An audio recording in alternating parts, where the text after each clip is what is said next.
जब कोई बीमारी व्यक्ति को घेर लेती है, पूजन करने वाला व्यक्ति, मंदिर जाने वाला व्यक्ति, स्मरण करने वाला व्यक्ति, नाम जाप करने वाला व्यक्ति, भगवान का भजन करने वाला व्यक्ति जब बार बार तकलीफ भोगता है तो भगवान से विश्वास उठ जाता है। अब मैं नहीं जाऊंगा, अब मेरे को वहां जाना ही नहीं है, अब उसकी निंदा करना चालू कर देगा, फिर धीरे धीरे वहां जाना बंद कर देगा, निंदा करना प्रारंभ कर देगा। वहां तो मैं जाऊंगा ही नहीं, भगवान सुनता ही नहीं, भगवान तो ऐसा हो गया, भगवान तो वैसा हो गया, मुझे कोई मतलब नहीं, सब व्यर्थ की बातें हैं, सब ढोंग ढकोसला है। कब करता है? पहले तो भगवान को मानता था, पहले तो भगवान का भजन करता था, पहले तो भगवान की स्तुति करता था, पहले तो खूब पूछता था, बंद कर दिया। क्यों? क्योंकि उसके मन की नहीं भजता था, उसके बाद भी शरीर में रोग आ गया, तकलीफ आ गई।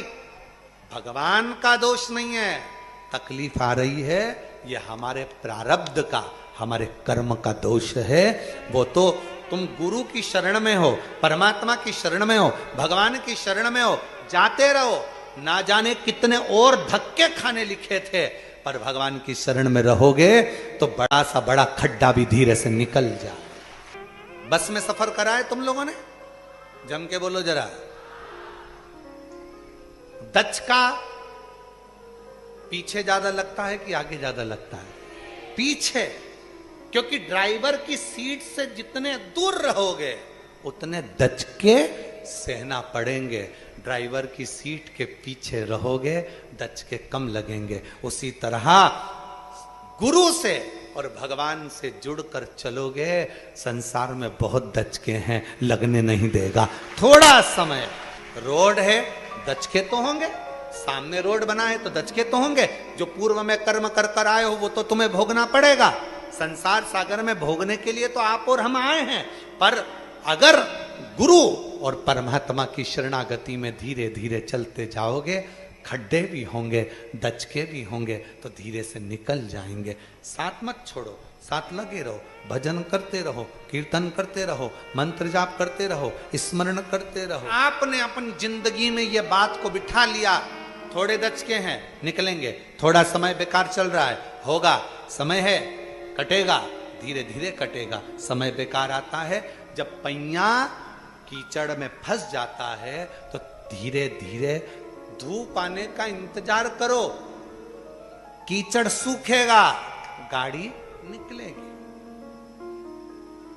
दिल्ली में कथा थी, इतना पानी गिर गया, आस्था वालों की खुद की गाड़ी फंस गई।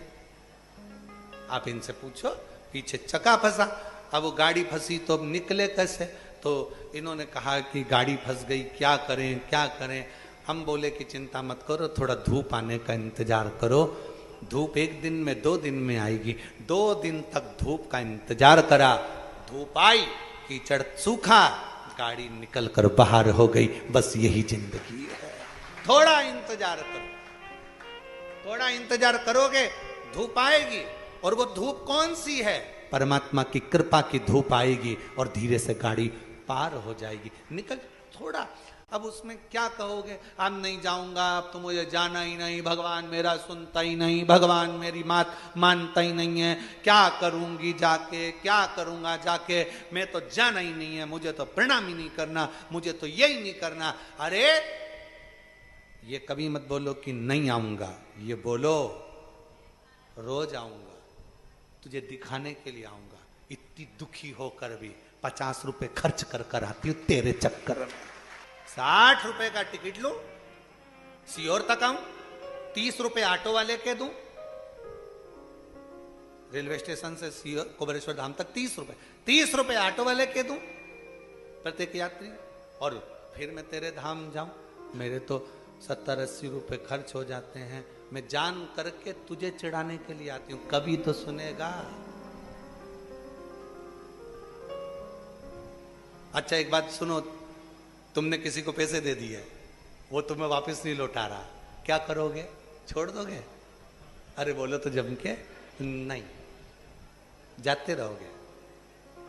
ओ कल्लूमल जी, ओ कल्लूमल जी, पैसे? कल्लूमल का दूंगा। अब तुम बार बार जाओगे ना तो कल्लूमल विचार करेगा, पीछे से खसक जाऊं, उधर से खसकेगा, फिर रोड पे मिल गया, फिर जैसे ही देखा उसको याद आया पैसे देना है यार, इसके पैसे देना है, बार बार मिलता है, देना है। तुम भी बार बार आते रहो, उसको याद आएगा, दे दो।